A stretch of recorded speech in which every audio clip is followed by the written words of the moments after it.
Okay, welcome back, dear students. So be, we will discuss once again SN2 reaction mechanism. The last point yesterday we missed due to lack of time, and the point is that in SN2 reaction mechanism, nucleophile is attacking from the side opposite to Br. We call it as the backside attack of nucleophile.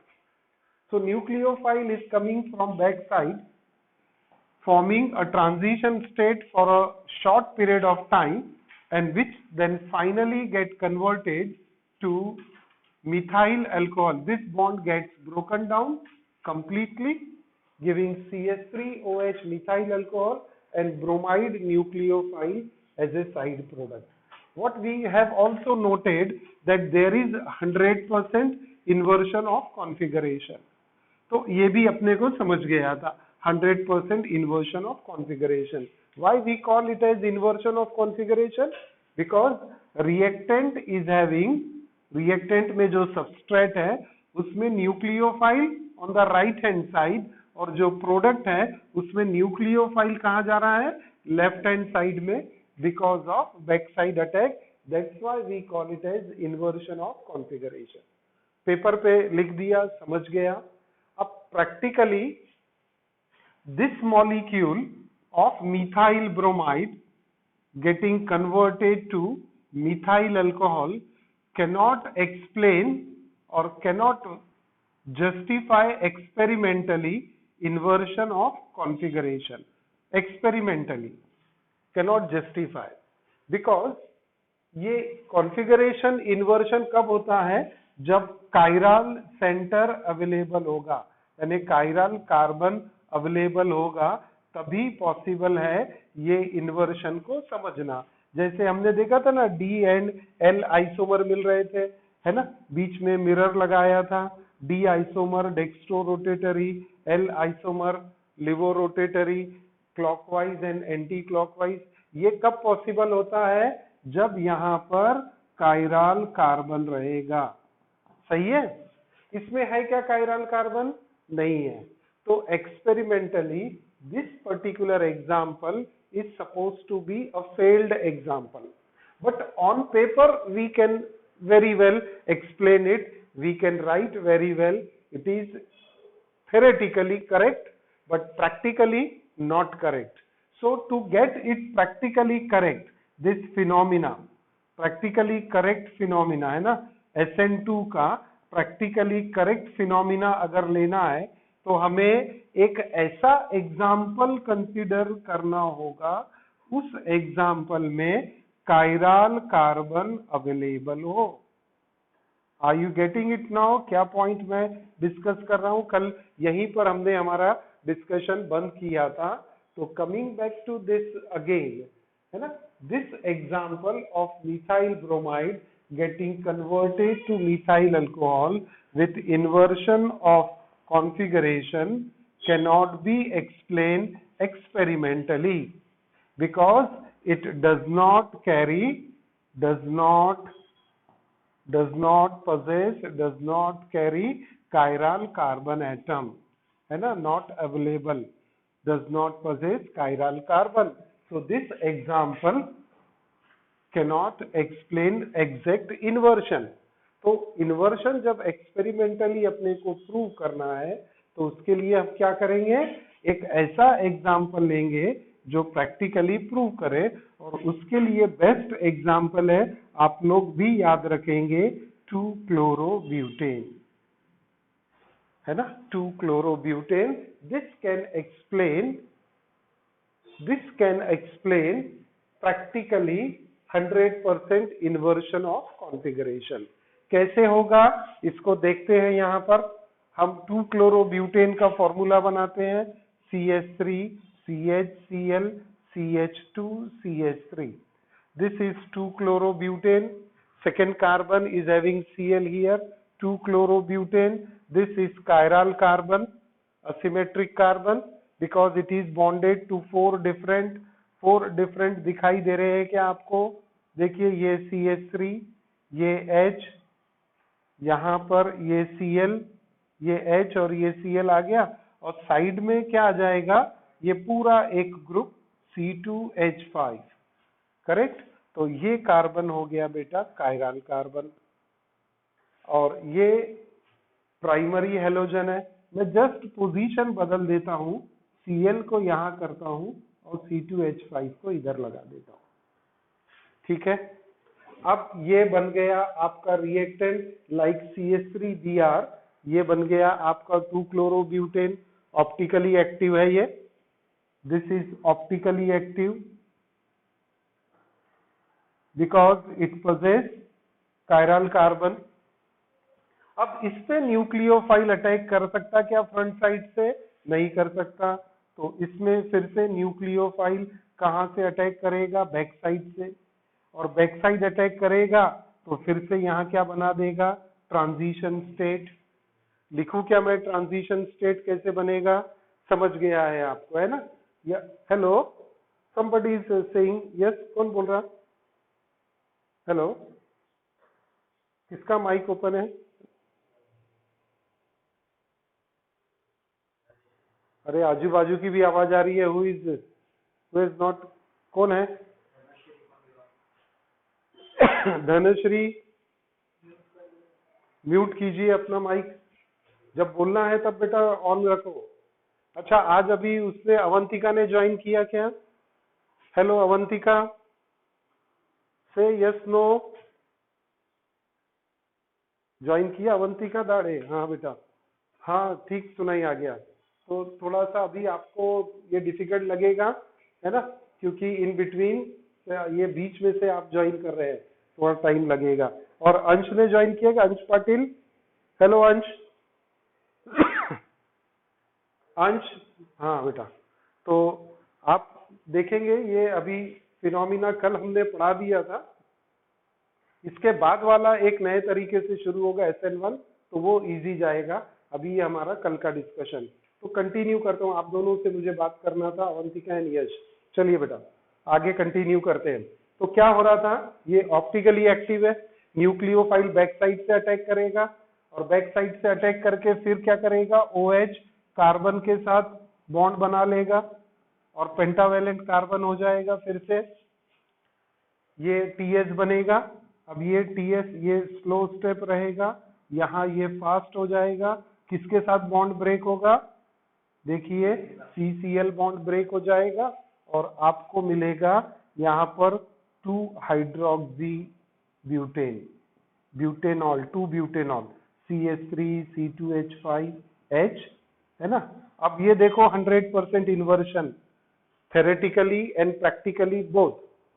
Okay, चलिए मैं यहाँ पर ये एक box बनाया, optically active है। यहाँ दूसरा बॉक्स बनाया, ये भी ऑप्टिकली एक्टिव है। इसमें आप क्या देख रहे हैं? इन्वर्शन ऑफ कॉन्फ़िगरेशन दिख रहा है, Cl on the right hand side और प्रोडक्ट में OH nucleophile on the left hand side. तो प्रैक्टिकली हमने ये प्रूव कर दिया कि SN2 रिएक्शन मैकेनिज्म में जब न्यूक्लियोफाइल बैक साइड से अटैक करता है तो इन्वर्शन ऑफ कॉन्फ़िगरेशन होता है। एक्सपेरिमेंटली भी हो गया, थ्योरेटिकली भी हो गया। आप नोट्स अपने साथ में रखेंगे सभी स्टूडेंट, है ना, और अपनी टेक्स्ट बुक भी ओपन करके रखेंगे। So this is about SN2 reaction mechanism. What do you mean by SN2? SN2 का मतलब क्या होता है? Bimolecular nucleophilic substitution reaction. चलिए मैं इससे रिलेटेड कुछ क्वेश्चन यहाँ लिखता हूँ आप लोगों के लिए, होम असाइनमेंट।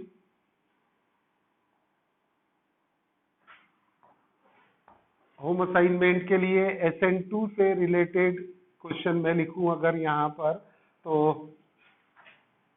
पहला एक बड़ा क्वेश्चन मिलता है, explain alkaline hydrolysis.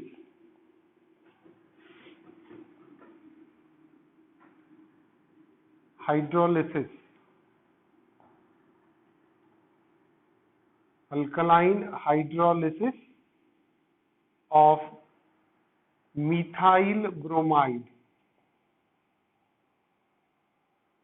with SN2 mechanism, SN2 mechanism, ये लॉन्ग आंसर वाला क्वेश्चन हो गया आपका। और इसमें अब छोटे छोटे शॉर्ट क्वेश्चंस या डेफिनेशन क्या मिल सकते हैं हमको SN2 में से। पहला तो एक मिल जाएगा, what is rate of reaction, what is rate of reaction in SN2,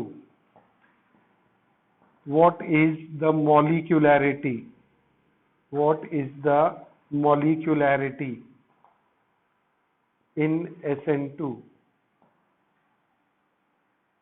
what is inversion of configuration, short form में लिख रहा हूं, समझ जाएंगे आप। What is inversion of configuration, explain with SN2 example, है ना। SN2 के एग्जाम्पल से मुझे इन्वर्शन एक्सप्लेन करना है, inversion of configuration.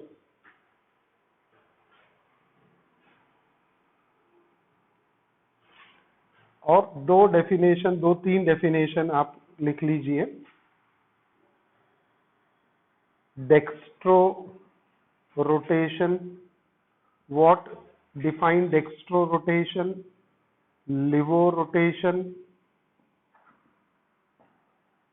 Then chiral carbon, then enantiomers, what do you mean by enantiomers, और एक रेसिमिक मिक्सचर, रेसिमिक मिक्सचर और फॉर्म। ये चार डेफिनेशन। इसकी प्रैक्टिस करनी है आपको। नोटबुक में ये सारे आंसर्स लिख के देखना है। टेक्स्ट बुक और नोट्स की हेल्प से आपको एक नोटबुक में ये सब लिखना होगा, तब आपका टॉपिक तैयार होते जाएगा, है ना। नहीं तो आगे आगे पढ़ते जा रहे, पीछे पीछे भूलते जाएंगे हम। तो ये जब लिखेंगे तो एक बार घर जाके अपने आप रिवीजन भी हो जाएगा, ठीक है। Now we will move to the next mechanism, nucleophilic, and that is SN1 reaction mechanism. अब 1 क्या रिप्रेजेंट करेगा, अभी मैं बोल सकता हूं आपको। 1 रिप्रेजेंट करेगा यूनी और मोनो मॉलिक्यूलर। 2 क्या रिप्रेजेंट कर रहा था, बायमॉलिक्यूलर, है ना। SN2 में 2 क्या रिप्रेजेंट कर रहा था, बायमॉलिक्यूलर। SN1 में 1 क्या रिप्रेजेंट करेगा, यूनी और मोनो मॉलिक्यूलर। और S पता है सब्स्टिट्यूशन, और N क्या होता है बेटा, कैपिटल N में लिख रहे हैं हम, न्यूक्लियोफिलिक। तो न्यूक्लियोफिलिक सब्स्टिट्यूशन। इस पूरे को कैसे हम कॉल करेंगे, how will we pronounce, how will we call, unimolecular और monomolecular nucleophilic substitution reaction, correct. Uni और मोनोमॉलिक्यूलर न्यूक्लियोफिलिक सब्स्टिट्यूशन रिएक्शन। अब इसको एक्सप्लेन करने के लिए एक एग्जाम्पल लेते हैं हम। एग्जाम्पल है, कॉमन नेम है tertiary butyl bromide. What will be the IUPAC name of this compound. ये इसका कॉमन नेम हो गया, टर्शियरी ब्यूटाइल ब्रोमाइड। इसी का मुझे IUPAC नोमेनक्लेचर बता दो। यस, नोमेनक्लेचर बनेगा 2-ब्रोमो 2-मिथाइल प्रोपेन, 2-ब्रोमो 2-मिथाइल प्रोपेन। देखिए मैं स्ट्रक्चर बनाता हूं, शायद आप लोग सही बोल रहे हैं। ये आ गया 2-मिथाइल 2-ब्रोमो प्रोपेन, है क्या स्ट्रक्चर, 2-मिथाइल 2-ब्रोमो प्रोपेन। ये टर्शियरी कार्बन है। टोटल कितने कार्बन हो गए बेटा, प्रोपेन का 1 और ब्यूटाइल का, मिथाइल का 1, टोटल 4 कार्बन है। ब्यूटाइल आ गया, ये टर्शियरी कार्बन है और टर्शियरी कार्बन से ब्रोमाइड को अटैच करना है, तो ये Br लगा दिया मैंने। तो कंपाउंड क्या बना मेरा, ये टर्शियरी ब्यूटाइल ब्रोमाइड। और IUPAC नोमेनक्लेचर के लिए ये सेकेंड कार्बन होगा। फर्स्ट कार्बन कहाँ है, ये सेकेंड और ये थर्ड कार्बन, सही है। तो ये 3 कार्बन, तो propane, second methyl, second Br, alphabetical order से अरेंज किया, 2 ब्रोमो 2 मिथाइल प्रोपेन, सही है। चलिए अब इसे कैसे रिएक्ट करना है अपने को, alkaline hydrolysis, NaOH, aqueous medium, very very important aqueous medium. यहाँ पर आप इसको मार्किंग करके भी रख सकते हैं कि एक्वस नहीं लिखा तो ये रिएक्शन को एक्सप्लेन करना बाद में डिफिकल्ट होता है। डन। तो हमने लिया tertiary butyl bromide, sodium hydroxide के साथ ट्रीट किया, क्या मिलेगा प्रोडक्ट आप बता सकेंगे मुझे, धनुश्री जी क्या प्रोडक्ट आएगा? हाँ, टर्शियरी ब्यूटाइल अल्कोहल, है ना। Br, this nucleophile is replaced by the other nucleophile OH. We get the product tertiary butyl alcohol plus क्या मिलेगा side product NaBr plus NaBr। हो गया न्यूक्लियोफिलिक सब्स्टिट्यूशन, हो गया nucleophile OH, stronger nucleophile substituted in place of weaker nucleophile Br, stronger nucleophile replaces the weaker nucleophile, hence it is a nucleophilic substitution reaction। अब क्या करना होगा, इसका mechanism समझना है। मैकेनिज्म समझने के लिए पहला रिक्वायरमेंट है इसका आयोनिक फॉर्म लिखो। Will write ionic form of this reaction. तो नेक्स्ट स्टेप में आयोनिक फॉर्म कैसे लिखेंगे, CH3 CCH3 CBr आ गया। आयोनाइजेशन बेटा किसका करेंगे, स्ट्रॉन्ग बेस है ये, तो इसका आयोनाइजेशन हो जाएगा वाटर मीडियम में, एक्वस दोनों में लिखेंगे हम। विल गिव, यहाँ हीट करना है, इसको हीट करना है, हाँ जी,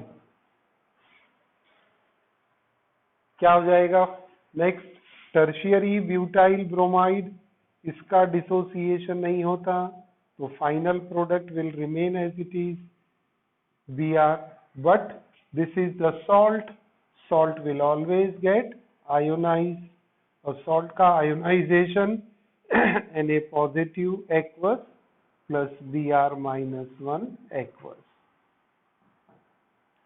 क्या करेंगे, कॉमन आयन कैंसल करेंगे, कैंसल हो गया, Na plus cancel, Na plus cancel, क्या मिलेगा आपको प्रोडक्ट में, बोलेंगे मुझे प्रोडक्ट में क्या मिलेगा, टर्शियरी ब्यूटाइल ब्रोमाइड वैसा ही रहेगा, OH है यहाँ पर, तो मैं ये OH लिख दिया -1 aqueous, done, plus CH3 Br की जगह पे OH आ गया, अरे यहाँ पर OH लिखना था मुझे, CH3 अल्कोहल बनेगा ना, टर्शियरी ब्यूटाइल अल्कोहल आ गया, Na चला गया, ये Br इधर आ गया, तो मैंने आयोनिक फॉर्म रिएक्शन यहीं पर एडजस्ट कर लिया। आपको समझा सभी को, आयोनिक फॉर्म मैं मिटाता हूं, अब काम की रिएक्शन बोर्ड पे है अपने, अब है ना, tertiary butyl bromide, tertiary butyl bromide is reacted with alkali NaOH in aqueous medium and giving the product methyl alcohol। aqueous NaOH में से काम का कौन सा है अपने लिए, न्यूक्लियोफाइल, सही है। अब मैकेनिज्म शुरू करें इसका। तो यहां से मैकेनिज्म की बात करते हैं, देखते हैं मैकेनिज्म में क्या आएगा। क्या करेंगे, मैकेनिज्म की शुरुआत जो SN2 से किया था वैसे ही रहेगा।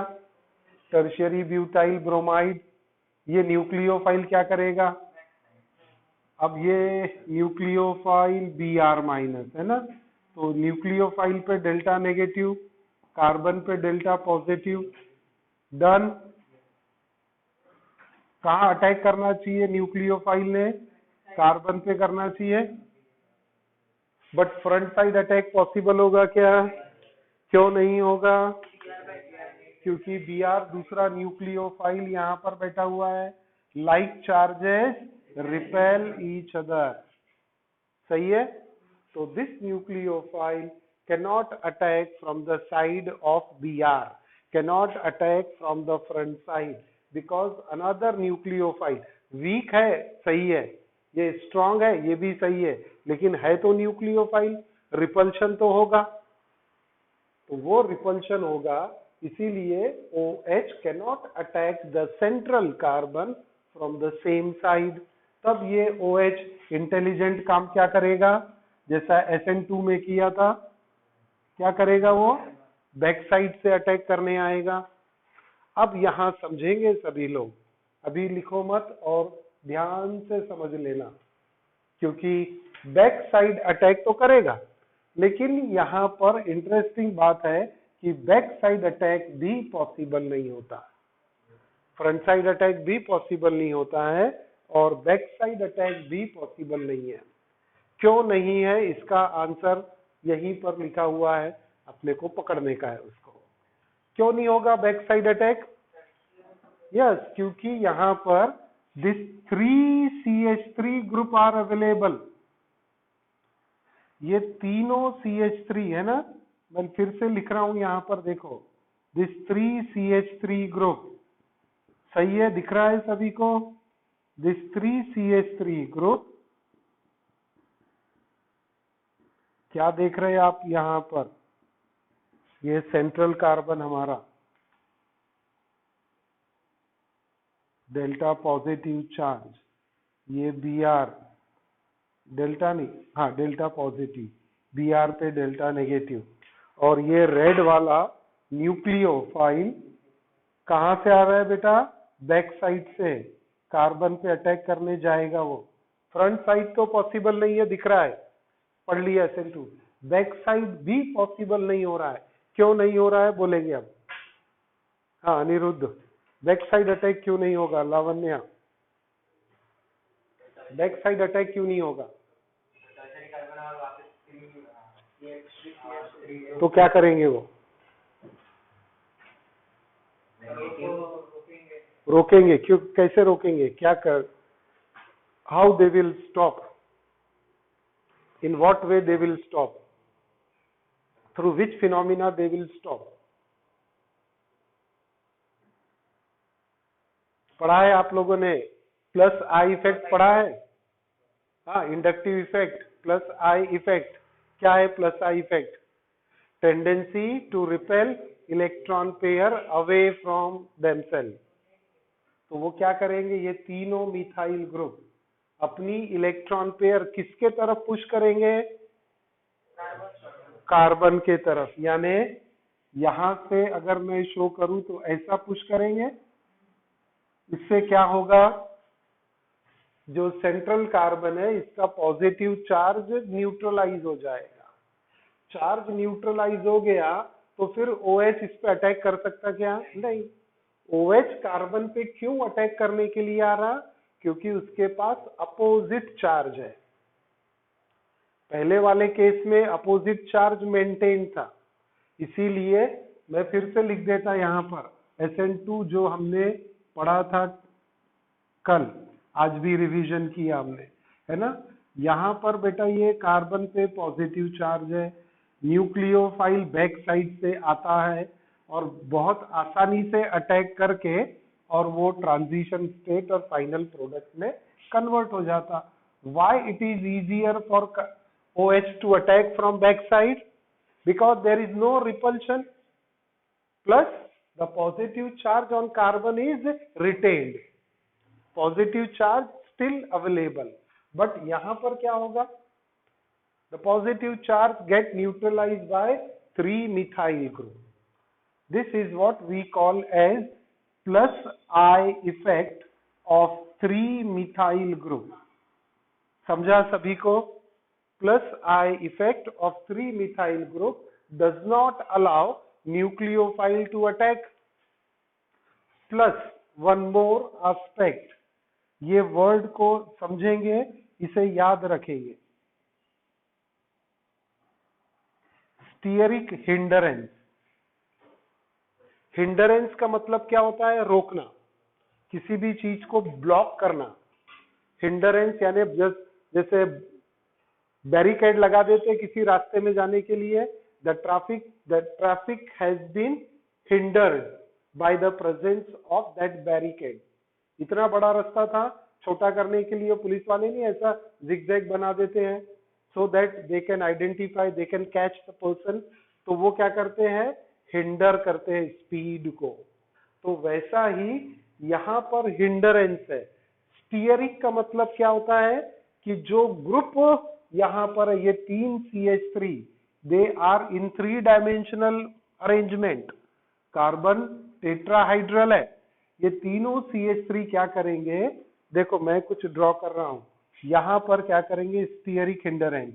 ऐसा बैरिकेड बना देंगे, ये ऐसा एनवलप बन जाएगा, एक कवर मिल जाएगा सेंट्रल कार्बन को, ये सेंट्रल कार्बन प्रोटेक्टेड हो गया. ये पूरा क्राउडेड यहाँ पर उन्होंने अपनी पूरी फौज हाइड्रोजन की खड़ा कर दी है. एक नहीं है, 9 हाइड्रोजन एटम एंड 3 कार्बन, वो सब वहां पर सेंट्रल कार्बन को प्रोटेक्ट करने के लिए एक बैरिकेड बना दिए, सिक्योरिटी रिंग जिसको बोलते हैं हम. मेरे ख्याल से क्लियर हो गया होगा सभी को. तो बैक साइड अटैक क्यों नहीं होता है? Because of stearic hindrance. ये वर्ड यूज करना पड़ेगा. Stearic hindrance, this 3CH3 group block the approach of nucleophile from the back side. तो फ्रंट साइड तो पहले से ही ब्लॉक्ड है Br के कारण, बैक साइड से 3CH3 का स्टीयरिक हिंडरेंस. ये स्टीयरिक हिंडरेंस को हम अपने शब्दों में क्या बोल सकते हैं? Over crowding. ओवर क्राउडिंग है सेंट्रल कार्बन के पास. ये देखो ना, ये सब ओवर क्राउडिंग तो है. CH CH3 पूरा ये साइड उन्होंने ब्लॉक करके रख दिया, ओवर क्राउडिंग. तो ये बेचारा OH बैक साइड से जा नहीं सकता. फ्रंट साइड में Br बैठा है, उसका जानी दुश्मन. बैक साइड में फेवरेबल नहीं है, तो फ्रंट साइड अटैक भी पॉसिबल नहीं, बैक साइड अटैक भी पॉसिबल नहीं. जब ये दोनों अटैक पॉसिबल नहीं है तो फिर ये रिएक्शन कैसे होगी, है ना? क्वेश्चन तो वही आता है. हमने तो अभी लिख दिया यहाँ पर कि CH3Br plus OH will give CH3 thrice COH tertiary butyl alcohol मिलता है. फिर ये रिएक्शन कैसे प्रोसीड होगी? क्या होगा कि जो टर्शियरी ब्यूटाइल ब्रोमाइड है, ये कुछ अपने आप को ऐसा एडजस्ट करेगा कि न्यूक्लियोफाइल का अटैक इजी हो जाए. अब ये फर्स्ट स्टेप ये पॉसिबल है क्या? फिर से आता हूं मैं इस पे. पॉसिबल है क्या फ्रंट साइड अटैक? नहीं. बैक साइड अटैक पॉसिबल है? नहीं. तब क्या करेगा? ये जो टर्शियरी ब्यूटाइल ब्रोमाइड है ना, ये टर्शियरी ब्यूटाइल ब्रोमाइड, ये OH को मिटा देता मैं. फ्रंट साइड पॉसिबल नहीं, बैक साइड पॉसिबल नहीं. Attack because of plus I effect, stearic hindrance. Back side attack नहीं, फ्रंट साइड अटैक नहीं. पूरा फिर से लिख देता हूं ना, ये जल्दी हो जाएगा मुझसे लिखना. हाँ बेटा, चलो फिर से आ गया, फ्रेश आ गया. CH3Br अपने पास एकदम fresh, garden fresh. Front side attack नहीं पॉसिबल, बैक साइड अटैक नहीं पॉसिबल. तो ये टर्शियरी ब्यूटाइल ब्रोमाइड जो एक्वस मीडियम में है ना, ये क्या? आयोनाइज हो जाएगा. इसका होगा आयोनाइजेशन। ये अपने आप को न्यूक्लियोफाइल अटैक के लिए खुद तैयार करेगा, फिर बोलेगा फ्रंट और बैक साइड अटैक पॉसिबल नहीं है, तो OH इसको इतना हैमर करते जाता कि ये खुद ही टूट जाता। OH फ्रंट साइड से आता, अटैक पॉसिबल नहीं, बैक साइड से आता, अटैक पॉसिबल नहीं, लेकिन वो अपना प्रयत्न करते रहता, keep on keep on keep on. तो क्या होता है, आखिर में ये मॉलिक्यूल खुद ही टूट जाता, और ऐसा टूटता कि OH बराबर वहां पर अटैक करने के लिए फेवरेबल कंडीशन आ जाए। और वो फेवरेबल कंडीशन कैसी बनेगी, तो ये स्लोली क्या होगा, इसका आयोनाइजेशन होगा, और आयोनाइजेशन में हमें मिलेगा carbocation. Carbon with positive charge is known as carbocation. We call this as tertiary butyl. Tertiary butyl बेटा क्यों बोला है, ब्यूटाइल यानी 4 कार्बन, टर्शियरी क्यों बोला है, because this central carbon is directly bonded to 3 other carbon. 2 carbon से रहता तो सेकेंडरी, 3 से है तो टर्शियरी। टर्शियरी ब्यूटाइल क्या मिलेगा, कार्बोकैटायन। यानी कैटायन तो हमें पता है पॉजिटिव चार्ज कार्बन, तो ये ब्रेक होगा कार्बोकैटायन में, और ये न्यूक्लियोफाइल अलग हो गया। तो क्या किया, OH ने इतना बम्बार्डिंग करते रहा दोनों साइड से, इतना परेशान कर दिया कि ये जो पूरा मॉलिक्यूल है इसका आयोनाइजेशन हो गया। और आयोनाइजेशन कौन सी कंडीशन में पॉसिबल है, एक्वस कंडीशन में। इसीलिए मैंने रिएक्शन जब शुरुआत किया तो एक्वस पे एक स्टार मार्क बना दिया था कि अगर ये नहीं लिखे तो ये रिएक्शन ही पॉसिबल नहीं होगी, करेक्ट। तो इसका आयोनाइजेशन हो गया। अब देखो आयोनाइजेशन हो गया, ये स्टेप नंबर 1 हो गई इसकी।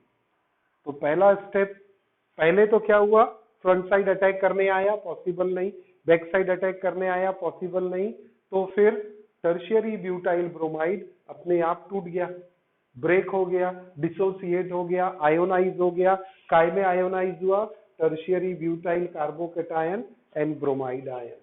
अब ये टर्शियरी ब्यूटाइल कार्बोकैटायन, इसकी ज्योमेट्री देख लो जरा, बड़ी इंटरेस्टिंग पार्ट आ रहा है अभी, है ना।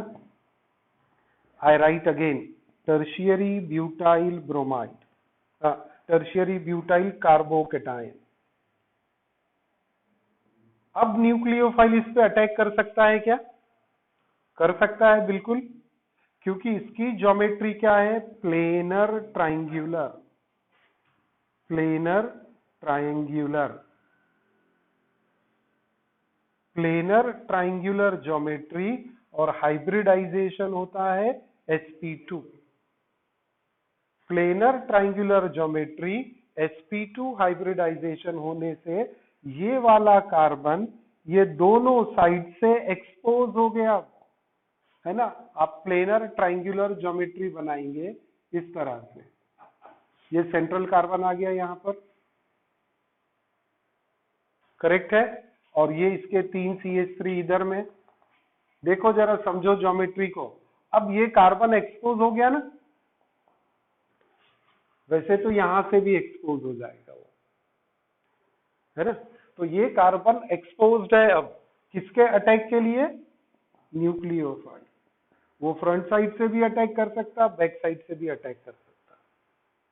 यानी न्यूक्लियोफाइल ने ओरिजिनल मॉलिक्यूल को इतना परेशान किया कि वो बेचारा टूट गया, और टूटा भी किस तरह से कि अब न्यूक्लियोफाइल का चांदी चांदी, कहीं से भी अटैक करे वो, फ्रंट साइड बैक साइड से आराम से अटैक करेगा, ट्रायंगुलर।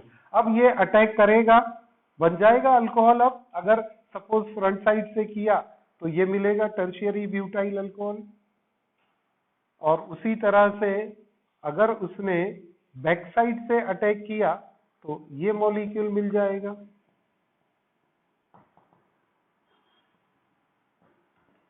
सही है। तो ये सेकेंड स्टेप होगा, इसको हम सेकेंड स्टेप बोलेंगे, क्योंकि after the formation of carbocation only nucleophile can attack, and therefore this SN1 mechanism is a exactly two-step mechanism. SN2 हमारा जो कल पढ़ा था वो वन स्टेप मैकेनिज्म हो गया था। सही है, तो बेटा आज यहीं पर रुकना पड़ेगा, अपना क्लास का टाइम हो रहा है पूरा। और समझा SN2 mechanism, front side attack, back side attack not possible, hence ionisation of tertiary butyl carbocation is compulsory, है ना, इसका आयोनाइजेशन कंपल्सरी है, और कंपल्सरी काय में हो रहा है, कार्बोकेटायन में, ठीक है। और कार्बोकेटायन पे न्यूक्लियोफाइल अटैक कर सकता है। कल हम कंटिन्यू करेंगे, सी यू टुमारो।